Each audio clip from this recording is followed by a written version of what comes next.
Advocate. నమస్కారం అండి. బాలకోటి గారు ప్రత్యేకంగా ధన్యవాదాలు. అమెరికా నుంచి మీరు సమయం కేటాయించినందుకు. మీతో మాట్లాడతా సార్. ప్రసాద్ గారు సిద్ధంగా ఉన్నారా మీరు అందరూ? ఎందుకంటే ఆయన కరెక్ట్గా మాట్లాడింది ఏంటంటే జగన్ 2.0లో అధికారంలోకి రాగానే తెలుగుదేశం పార్టీ నాయకులకు రప్పా రప్పా సినిమా చూపిస్తాం అనగానే కింద వాళ్ళందరూ ఇంక రెచ్చిపోవడం. రెడీయా సినిమా చూడడానికి? ఇప్పుడు ముందుగా ప్యానెల్లోని పెద్దలందరికీ హృదయపూర్వక నమస్కారాలు. రేపు జగన్మోహన్ రెడ్డి 9వ తేదీ రాబోతున్నది మా సొంత నియోజకవర్గం,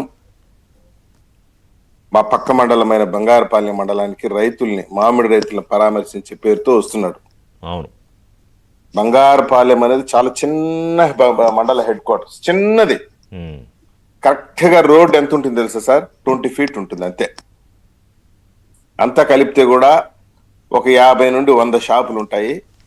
బంగారపాలెం ప్రాంత ప్రజలు అమాయకులు, రైతులు చాలా అమాయకులు. వాళ్ళు ఏదో వాళ్ళ వ్యవసాయం ఏదో, వాళ్ళ మామిడి పంట లేదో, చెరుకు పంట లేదో, దీంతో ఉంటారనమాట. రేపు అంటే 9వ తేదీ ఈయన మంది మార్బలంతో వచ్చి పెద్ద దండయాత్ర చేయడానికి రాబోతున్నాడు బంగారపాలెంలో. సిద్ధంగా ఉన్నాం మేము. ఎందుకంటే ఆయన మాట్లాడితే సినిమా చూపిస్తా, సినిమా చూపిస్తా, సినిమా చూపిస్తా, ఏదో నాకు అర్థం కాదు. కాదయ్యా, 11 సీట్లు వచ్చి నువ్వే మాకు సినిమా చూపించినప్పుడు 164 సీట్లు వచ్చిన మేము సినిమా ఆ మాత్రం చూపించలేమనికి ఏం మాట్లాడుతున్నావు జగన్మోహన్ రెడ్డి, రవీంద్ర రెడ్డి? 11 సీట్లు వచ్చిన నువ్వే పెద్ద సినిమా చూపిస్తానన్నప్పుడు 164 సీట్లు వచ్చి ఎంత పెద్ద సినిమా చూపిస్తాను? ఆయన మాట్లాడితే బట్టలు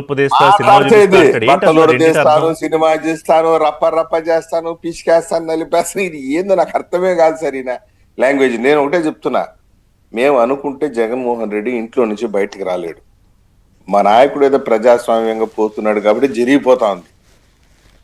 ఆ విషయం ఆయన మైండ్ లో పెట్టుకోవాలా. నేను ఒకటే చెప్తున్నాను సార్, ఈ చర్చ ద్వారా జగన్మోహన్ రెడ్డిని సూటిగా అడుగుతున్నా, రైతుల గురించి మాట్లాడే నైతిక అర్హత నీకుందా? చంద్రబాబు నాయుడిని నిలదీసే హక్కు నీకుందా? చంద్రబాబు నాయుడు గారు వాళ్ళ నాయన రైతు, నువ్వు మాట్లాడితే నువ్వు రైతు వేషధారి అంతే. ఊరికా పచ్చకండు ఒకటి వేసుకొని సాగడం చేసి నేనేదో రైతు కుటుంబంలో పుట్టినాను, నువ్వు పుట్టింది ఫ్యాక్షన్ కుటుంబంలో, నువ్వు చదివింది హైదరాబాద్ పబ్లిక్ స్కూల్లో, మాట్లాడితే నేను వ్యవసాయం చేసిన రైతు పెట్టినట్టు ఏ ప్రాంతంలో వ్యవసాయం చేసిన? అందుకే మామిడి పండు తోతాపూరి అంటే తెలుసా? అదే చెప్పేది. నువ్వు పుట్టింది హైదరాబాద్ లో, చదివింది హైదరాబాద్ పబ్లిక్ స్కూల్లో. నేను వ్యవసాయం చేసినాను, మామిడికాయలు పండించిన అంటే ఎక్కడ? జూబ్లీ హిల్స్ లో పండించినావా, బంజారా హిల్స్ లో పండించినావా, అమీర్పేటలో పండించినావా? నీకు అసలు మామిడికాయల గురించే తెలీదు, ఎన్ని వెరైటీలు ఉందో కూడా తెలియదు. జరగబోయేది ఒకటి సార్, లిక్కర్ కేసులో చిత్తూరు జిల్లా నుండి చెవిరెడ్డి భాస్కర్ రెడ్డి అరెస్ట్ అయ్యి జైల్లో ఉన్నాడు. త్వరలో ఇంకో బిగ్ షాట్ ఒకటి అరెస్ట్ అవబోతున్నాడు. ఈ పబ్లిక్ అటెన్షన్ ని డీవియేట్ చేయడానికి కోసం మామిడికాయల రైతు ఇది తీసుకున్నాడు ఆయన. నేను చెప్పేది సీజన్ ఎండింగ్.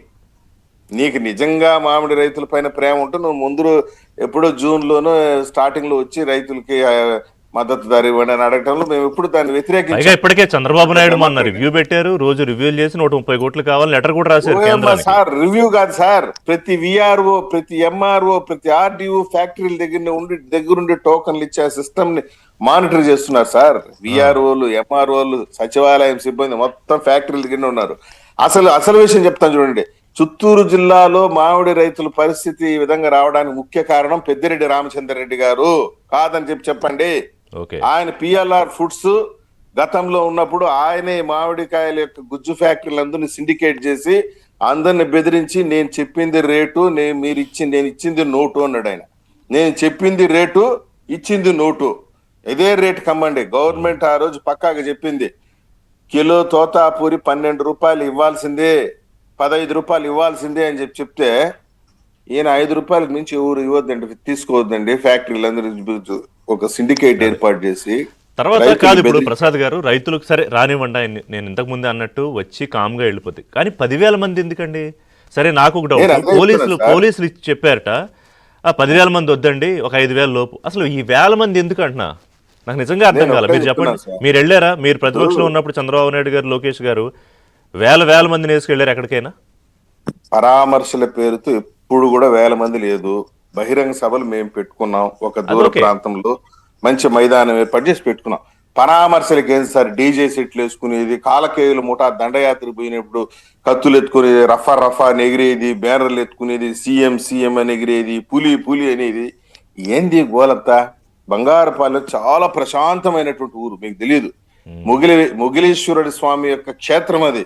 ఉమ్, వీళ్ళు ఏం చేస్తారంటే సార్, సింపుల్ సార్, ఇక్కడ నేను ఏబిఎన్ చర్చ్ ద్వారా ఒకటే చెప్తున్నాను సార్. ఉమ్, ఏదైనా ఒక ఇష్యూ జరిగినప్పుడు, లిక్కర్ కేసులో అరెస్ట్ జరిగింది, దాన్ని డివియేట్ చేయాలంటే వీళ్ళు ఏం చేస్తారంటే ఇరుకిరుకు రోడ్లు సెలెక్ట్ చేసుకుంటారు సార్.